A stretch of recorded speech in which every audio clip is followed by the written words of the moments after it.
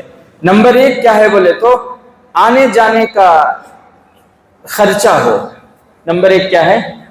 آنے جانے کا کرایہ ہو۔ نمبر 2 واپس آنے تک یہاں جو گھر والے رہتی، گھر والوں کو خرچہ دے کر جانا، اتنا خرچہ ہو، اس کے پاس اتنے پیسے ہوں کہ آنے تک خرچہ دے کر جانا۔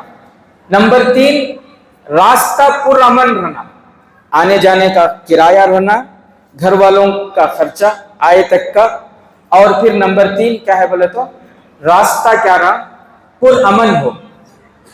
اب یہ جو نمبر 3 ہے راستہ پرامن ہو، یعنی پہلے زمانے میں اونٹاں کو سفر کرتے تھے، گھوڑوں کو، جانوراں کو سفر کرتے تھے، راستے میں چوراں ڈاکواں لٹیرے لوٹ لیتے تھے، پہلے وہ راستے پرامن نہیں ہوتے تھے۔ اب وہ کیا بھی سوالش نہیں، ڈائریکٹ یہاں بنگلور میں بیٹھے، جدہ میں اترے، ریاض میں اترے، ڈائریکٹ چلے جاتے، کیا بھی ویسا کرتے، ڈاکواں کا بیچ میں ہائیجیک کا کیا بھی خوف ہے، کیا بھی نہیں ہے، راستہ یہ تیسری نکال لو لوگ، وہ تیسری کی ضرورت ہی نہیں ہے، راستہ پرامن ہے۔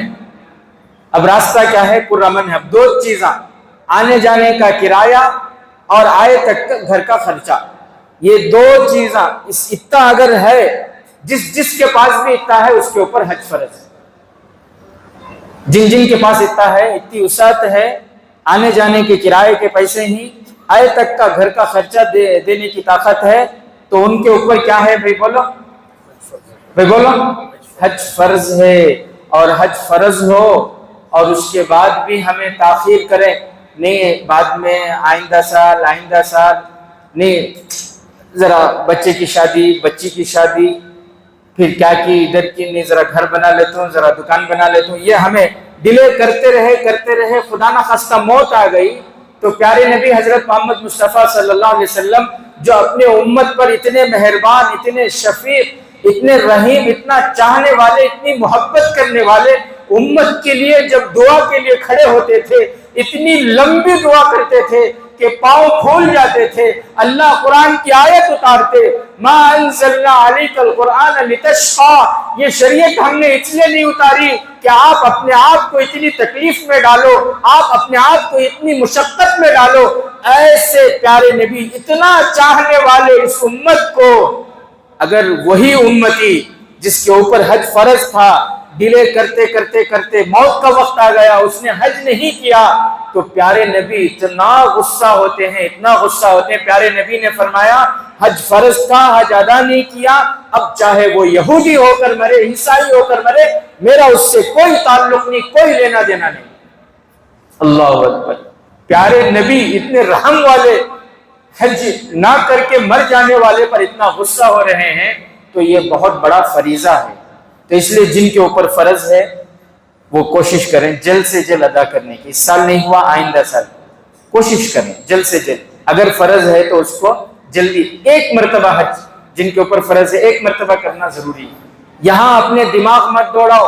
ہمارے آدمیاں کیا کرتی ہیں تو ہر چیز میں دماغ دوڑاتی ہیں، ہر چیز میں دماغ دوڑاتی ہیں۔ حج کے موقع کو کیا بولتی معلوم ہو؟ اتنے آدمیاں جاری نہ لاکھوں کے روپے خرچ کر کو وہ پیسے ہمیں غریبان کی شادی کر دے تو غریبی ختم ہو جاتے ہیں معاشرے سے۔ بولتے نہیں بولتے بھی، بولتے نہیں بولتے۔